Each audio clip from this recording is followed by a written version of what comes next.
देवगुरु बृहस्पति को बुद्धि और शिक्षा का कारक माना जाता है। गुरुवार को व्रत बृहस्पति देव की पूजा करने से धन, विद्या, मान, सम्मान, प्रतिष्ठा के साथ ही मनोवांछित फलों की प्राप्ति होती है।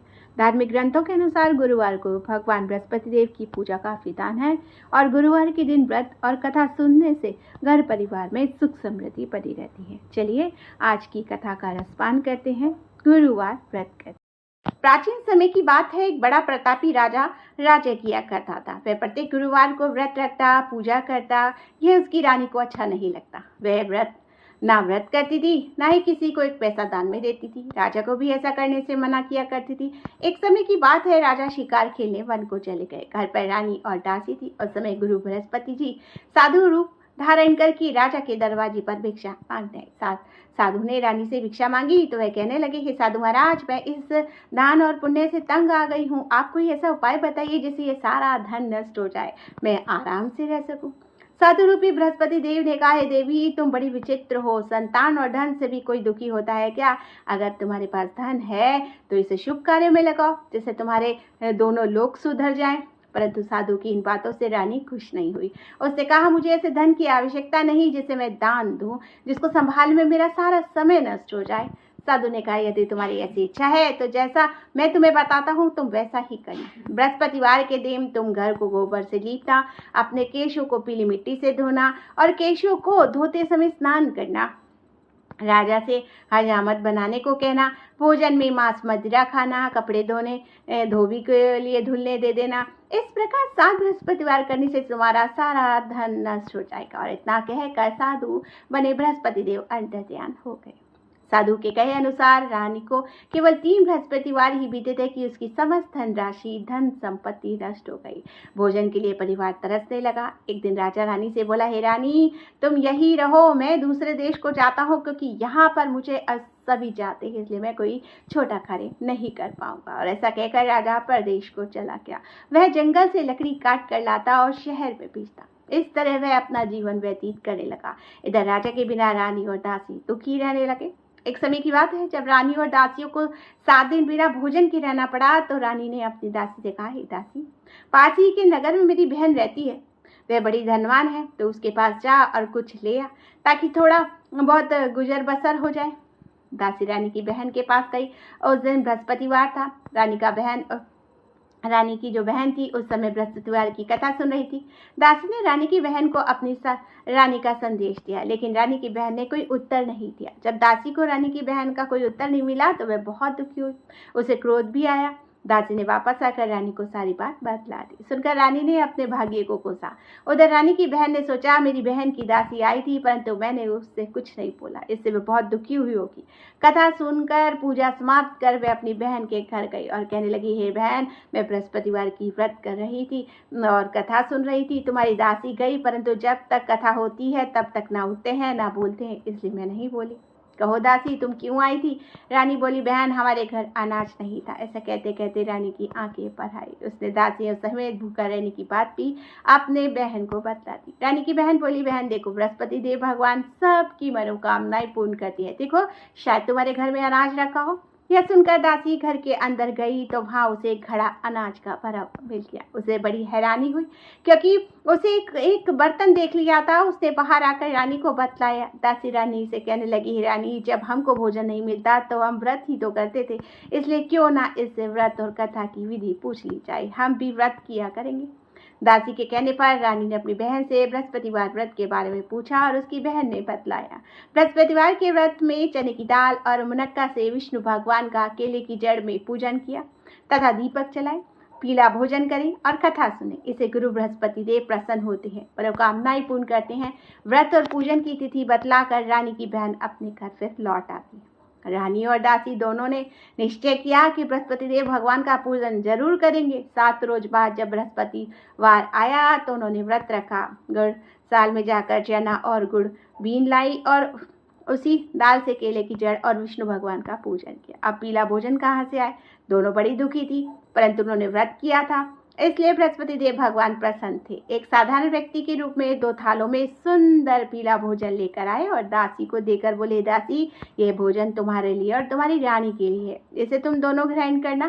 दासी भोजन पाकर बहुत प्रसन्न हुई, उसे रानी को सारी बात बतलाई और उसके बाद वे प्रत्येक बृहस्पतिवार को गुरु भगवान का व्रत और पूजन करने लगी। बृहस्पति देव भगवान की कृपा से उसके पास धन हो गया, परंतु रानी फिर पहले की तरह आलस्य करने लगी। तब दासी बोली, देखो रानी, तुम पहले भी इस तरह आलस्य करती थी, तुम्हें धन रखने में कष्ट होता था, इस कारण सभी धन नष्ट हो गया। अब गुरु भगवान की कृपा से धन मिला है तो फिर तुम्हें आलस्य हो रहा है। बड़ी मुसीबतों के बाद हमने ये धन पाया है, इसलिए हमें दान पुण्य करना चाहिए। अब तुम भूखे मनुष्य को भोजन कराओ, प्याऊ लगवाओ, ब्राह्मणों को दान दो, कुआं तालाब बावड़ी आदि का निर्माण कराओ, मंदिर पाठशाला बनवा कर ज्ञान और दान दो, कुंवारी कन्याओं का विवाह करवाओ और धन को शुभ कार्यों में खर्च करो, जिससे तुम्हारे कुल का यश बढ़े तथा स्वर्ग प्राप्त हो और पिता प्रसन्न हो। दासी की बात मानकर रानी शुभ कर्म करने लगी और उसका यश फैलने लगा। एक दिन रानी और दासी आपस में विचार करने लगी, न जाने राजा किस दशा में होगी, उनकी कोई खोज खबर भी नहीं है। उन्होंने श्रद्धापूर्वक गुरु बृहस्पति देव भगवान से प्रार्थना की, राजा का जहाँ कहीं भी वो शीघ्र वापस आ जाए। उधर राजा परदेश में बहुत दुखी रहने लगा। फिर प्रतिदिन जंगल से लकड़ी बीन कर लाता और उसे शहर में बेचकर अपनी दुखी जीवन की बड़ी कठिनता से व्यतीत करता। एक दिन दुखी हो अपनी पुरानी बातों को याद करके वह रोने लगा और उदास हो गया।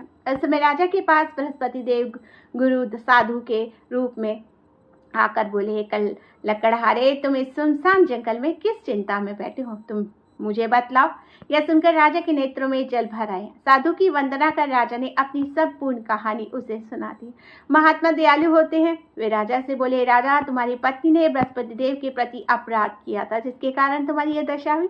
अब तुम चिंता मत करो, भगवान तुम्हें पहले से अधिक धन देंगे। देखो, तुम्हारी पत्नी ने बृहस्पतिवार का व्रत प्रारंभ कर दिया। अब तुम भी बृहस्पतिवार का व्रत करके चने की दाल और गुड़ के लोटे में डालकर कीले का पूजन करो, फिर कथा कहो या सुनो, भगवान तुम्हारी सभी मनोकामनाओं को पूर्ण करेंगे। साधु की बात सुनकर राजा बोला, हे प्रभु, लकड़ी बेचकर तो इतना पैसा बचता ही नहीं जिससे भोजन के उपरांत कुछ बचा सकूं। मैंने रात्रि में अपनी रानी को बड़ा व्याकुल देखा है, मेरे पास कोई साधन नहीं जिससे उसका समाचार जान सकूं। फिर मैं कौन सी ऐसी कहानी कहूँ, यह भी तो मुझे मालूम नहीं। साधु ने कहा, राजा, मन में बृहस्पति देव भगवान के पूजन व्रत का निश्चय करो, वे स्वयं तुम्हारे लिए कोई राह जरूर बनाएंगे। बृहस्पतिवार के दिन तुम रोजाना की तरह लकड़ियाँ लेकर शहर में जाना, तुम्हें रोज से दुगना धन मिलेगा, जिससे तुम भली भांति भोजन कर लोगे तथा बृहस्पति देव की पूजा का सामान भी आ जाएगा। जो तुमने बृहस्पतिवार की कहानी के बारे में पूछा वो इस प्रकार है। प्राचीन काल में एक बहुत ही निर्धन ब्राह्मण रहा करता था। उसे कोई संतान नहीं थी। वह नित्य पूजा पाठ करता। उसकी स्त्री न स्नान करती थी, न देवता की पूजन करती थी। इस कारण ब्राह्मण देवता बहुत दुखी रहते थे। भगवान की कृपा से ब्राह्मण के यहाँ कन्या उत्पन्न हुई। कन्या बड़ी होने लगी। प्रातः स्नान करके वे भगवान विष्णु का जप करती, बृहस्पतिवार का व्रत भी करने लगी। पूजा पाठ समाप्त कर पाठशाला जाती तो अपनी बुट्टी में जौ भर के ले जाती और पाठशाला के मार्ग में डालती जाती। लौटते समय वही जौ स्वर्ण के हो जाते तो उनको बीन घर ले आती। एक दिन वह बालिका सूप में उन सोने के जौ को फटकार कर साफ कर रही थी। तभी उसकी माँ ने देख लिया। कहा, हे बेटी, सोने के जौ फटकने के लिए सोने का सूप भी तो होना चाहिए। दूसरा दिन गुरुवार था। कन्या ने व्रत रखा, बृहस्पति देव से सोने का सूप देने की प्रार्थना की। बृहस्पति देव ने उसकी प्रार्थना स्वीकार कर ली। रोजाना की तरह वे कन्या जौ फैलाती हुई पाठशाला चली गई। पाठशाला से लौटकर जब वह जौ बीन रही थी तो बृहस्पति देव की कृपा से उसे सोने का सूप मिला। उसे वह घर ले आई और उससे जौ साफ करने लगी, परंतु उसकी माँ का वही ढंग रहा। एक दिन की बात है, कन्या सोने के सूप में जब जौ साफ कर रही थी, उस समय उस नगर के राजकुमार वहां से निकला। कन्या के रूप और कार्य को देखकर वह बहुत मोहित हो गया। राजमहल आकर वह भोजन और जल त्याग कर उदास होकर लेट गया। राजा को जब राजकुमार द्वारा अन्न त्यागने का समाचार ज्ञात हुआ तो अपने मंत्रियों से कहने लगा, अपने पुत्र के पास जाओ और उससे इसका कारण पूछो। राजकुमार ने राजा को उस लड़की के घर का पता भी बता दिया। मंत्री उस लड़की के घर गए और मंत्री ने ब्राह्मण से समक्ष राजा की ओर निवेदन किया। कुछ ही दिनों बाद ब्राह्मण की कन्या का विवाह राजकुमार के साथ संपन्न हो गया। कन्या के घर आते ही ब्राह्मण के घर में पहले की भांति गरीबी का निवास हो गया। एक दिन दुखी होकर ब्राह्मण अपनी पुत्री से मिलने गए। बेटी ने पिता की अवस्था को देखा और अपनी माँ का हाल पूछा। ब्राह्मण ने सभी हाल क्या सुनाया।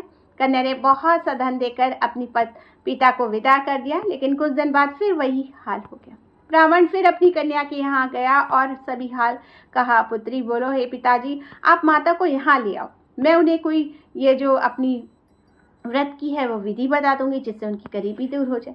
ब्राह्मण देवता अपनी स्त्री को साथ लेकर अपनी पुत्री के पास राजमहल पहुंचे तो पुत्री अपनी माँ को समझाने लगी, माँ तुम प्रातःकाल स्नान आदि करके विष्णु भगवान का पूजन करो, सब दरिद्रता दूर हो जाएगी। परंतु उसकी माँ ने उसकी एक बात नहीं मानी। वह प्रातःकाल उठकर अपनी पुत्री की बची जूठन को खा लेती। एक दिन उसकी पुत्री को बहुत गुस्सा आया। उसने अपनी माँ को एक कोठरी में बंद कर दिया।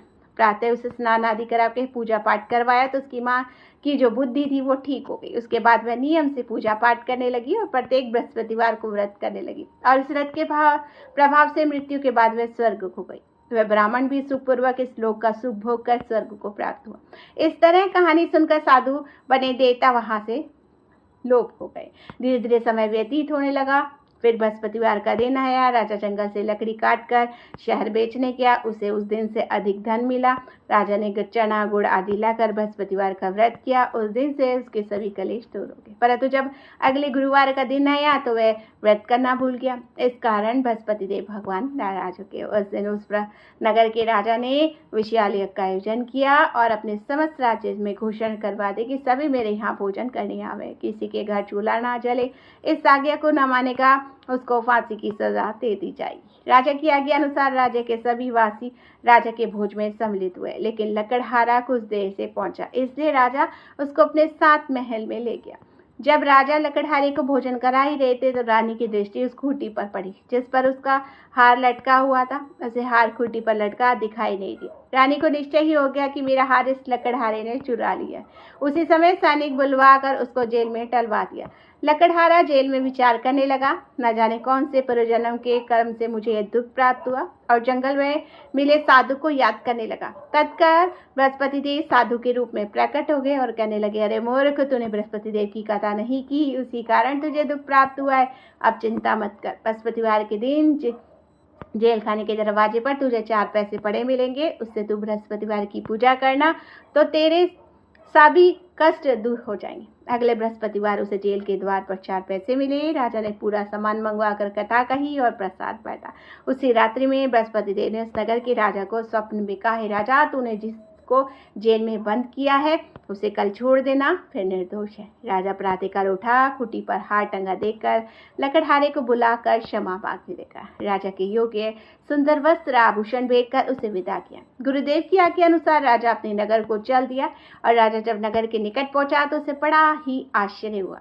नगर में पहले से अधिक बाग, तालाब, कुएं और बहुत सी धर्मशालाएं, मंदिर आदि बने हुए थे। राजा ने पूछा, ये किसका बाग और धर्मशाला है? तब नगर के सब कहने लगे कि यह सब रानी और दासी के द्वारा बनवाया गया है। राजा को आश्चर्य हुआ और गुस्सा भी आया। उसकी अनुपस्थिति में रानी के पास इतना धन कहाँ से आया? जब रानी ने खबर सुनी तो राजा आ रहे हैं तो उसने अपनी दासी से कहा, दासी देख, राजा हमको कितनी बुरी हालत में छोड़ गए थे, वे हमारी ऐसी हालत देखकर लौट ना जाए, इसलिए तू दरवाजे पर खड़ी हो जा। रानी की आज्ञा अनुसार दासी दरवाजे पर खड़ी हो गई। जब राजा आए तो उन्हें अपने साथ महल में ले आई। तब राजा ने क्रोध में अपनी तलवार निकाली और पूछने लगा, बताओ यह धन तुम्हें कहाँ से प्राप्त हुआ? तब रानी ने सारी कथा कह सुनाई। राजा ने निश्चय किया कि मैं रोजाना दिन में 3 बार कहानी कहा करूंगा, रोज व्रत किया करूंगा। अब हर समय राजा के दुपट्टे में चने की दाल बनी रहती और दिन में 3 बार कथा कहता। एक रोज राजा ने विचार किया कि चलो अपनी बहन के यहाँ हो आता हूँ। इस तरह का निश्चय कर राजा घोड़े पर सवार होकर अपनी बहन के घर चल दिए। मार्ग पर से देखा कि कुछ आदमी मुर्दे को लिए जा रहे थे। उन्हें रोककर राजा कहने लगा, अरे भाइयों, मेरे बृहस्पतिवार की कथा सुन लो। वे बोले, लो, हमारा तो आदमी मर गया, इसको कथा की पड़ी है। परंतु कुछ आदमी बोले, अच्छा कहो, हम तुम्हारी कथा भी सुनेंगे। राजा ने दाल निकाली और कथा कहनी शुरू कर दी। जब कथा आदि हुई तो मुर्दा हिलने लगा। जब कथा समाप्त हुई तो राम राम कह के मुर्दा खड़ा हो गया। राजा आगे बढ़ा। उसे चलते चलते शाम हो गई। आगे मार्ग में किसान खेत हल जोत रहा था। राजा ने उसे कथा सुनने का आग्रह किया, लेकिन नहीं माना। राजा आगे चल पड़ा। राजा के हटते ही बैल पछाड़ खाकर गिर गए। किसान के बेटे के पेट में बहुत जोर से दर्द होने लगा। उसी समय किसान की माँ रोटी लेकर आई हुई थी। उसने जब देखा तो अपने पुत्र से सब हाल पूछा। बेटे ने सभी हाल बता दिया। बुढ़िया दौड़ी दौड़ी उस घुड़सवार के पास पहुंची और उससे बोली, मैं तेरी कथा सुनूंगी, तू अपनी कथा मेरे खेत पर चढ़ कर कहना। राजा ने लौटकर बुढ़िया के खेत पर जाकर कथा कही, जिसे सुनते ही बैल खड़े हो गए और किसान के पेट का दर्द ठीक हो गया। राजा अपनी बहन के घर पहुंच गया। बहन ने भाई की खूब मेहमानदारी की। दूसरे रोज प्रातःकाल राजा जागा तो वह देखने लगा सब लोग भोजन कर रहे हैं। राजा ने अपनी बहन से पूछा, ऐसा कोई मनुष्य है जिसने भोजन नहीं किया हो, जो मेरी कथा सुन ले? बहन बोली, है भैया, यह देश ऐसा ही, यहाँ लोग पहले भोजन करते हैं, बाद में कोई अन्य काम करते हैं। फिर वह एक कुम्हार के घर गई जिसका लड़का बीमार था। उसे मालूम हुआ कि यहाँ 3 दिन से किसी ने भोजन नहीं किया। रानी ने अपने भाई की कथा सुनने के लिए कुम्हार से कहा। वह तैयार हो गया। राजा ने जाकर बृहस्पतिवार की कथा कही, जिसको सुनकर लड़का ठीक हो गया। अब तो राजा की प्रशंसा होने लगी।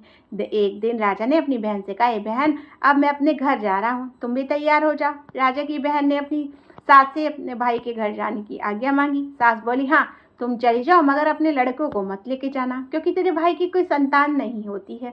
बहन ने अपने भाई से कहा, हे भैया, मैं तो चलूंगी, मगर कोई बालक नहीं जाएगा।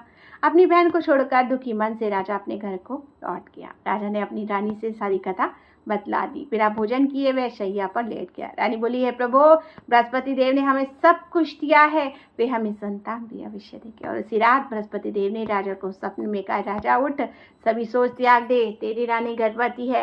राजा यह जानकर बड़ा खुश हुआ। 9वें महीने में गर्भ से एक सुंदर पुत्र पैदा हुआ। तब राजा बोला, हे रानी, स्त्री बिना भोजन के रह सकती है, परंतु बिना कहे नहीं रह सकती। जब मेरी बहन आए तो तुम उससे कुछ मत कहना। रानी ने हाँ कर दी। जब राजा की बहन यह शुभ समाचार सुना तो वह बहुत खुश होकर बधाई लेकर अपने भाई के यहाँ आई। रानी ने तब उसे आने का उल्हाना दिया। जब भाई अपने साथ ला रहे थे तब टाल गई, उनके साथ ना आई और आज अपने आप ही भागी भागी बिना बुलाए आ गई। तो राजा की बहन बोली, भाई, मैं इस प्रकार न कहती तो तुम्हारे घर औलाद कैसे होती। बृहस्पति देव सभी कामनाएं पूर्ण करते हैं जो सद्भावना पूर्वक बृहस्पतिवार व्रत करता है, कथा पढ़ता है, सुनता है, सुनाता है। बृहस्पति देव उनकी सभी मनोकामनाएं पूर्ण करते हैं, उनकी सदैव रक्षा करते हैं। जो संसार में सद्भावना से गुरुदेव का पूजन और व्रत सच्चे हृदय से करते हैं, उनकी सभी मनोकामनाएं वैसे ही पूर्ण होती है जैसे सच्ची भावना से रानी और राजा ने बृहस्पति देव की कथा का गुणगान किया। तो उनकी सभी इच्छाएं बृहस्पति देव ने पूर्ण की। अनजाने में बृहस्पति देव की उपेक्षा ना करें, ऐसा करने से सुख शांति नष्ट हो जाती है। इसलिए सबको कथा सुनने के बाद प्रसाद लेकर जाना चाहिए। हृदय में उनका मनन करते हुए जयकारा बोलना चाहिए। बोलो विष्णु भगवान की जय। चलिए अब सुनते हैं आरती। जय बृहस्पति देवा, ओम जय बृहस्पति देवा, छिन छिन भोग लगाऊं कदली फल मेवा। ओम जय बृहस्पति देवा, तुम पूर्ण परमात्मा, तुम अंतर्यामी, स्वामी तुम अंतर्यामी। जगत पिता जगदीश्वर, तुम सबके स्वामी। ओम जय बृहस्पति देवा, चरणामृत निज निर्मल, सब पातक हरता, स्वामी सब पातक हरता। सकल मनोरथ दायक, कृपा करो भरता। ओम जय बृहस्पति देवा, तन मन धन अर्पण कर, जो जन शरण पड़े, स्वामी जो जन शरण पड़े। प्रभु प्रकट तब होकर, आकर द्वार खड़े। बोलो जय बृहस्पति देवा, दीन दयाल दयानिधि, भक्तन हितकारी, स्वामी भक्तन हितकारी। पाप दोष सब हरता, भव बंधन हारी। बोलो जय बृहस्पति देवा, सकल मनोरथ दायक, सब संचय हारो, स्वामी सब संचय हारो। विषय विकार मिटाओ, संतन सुखकारी। बोलो जय बृहस्पति देवा, जो कोई आरती तेरी प्रेम सहित गावे, स्वामी प्रेम सहित गावे। जेठानंद आनंद कर सो निश्चय पावे। ओम जय बृहस्पति देवा। सब बोलो विष्णु भगवान की जय, बोलो बृहस्पति देव भगवान की जय। ओम ब्रह्म बृहस्पते नमः।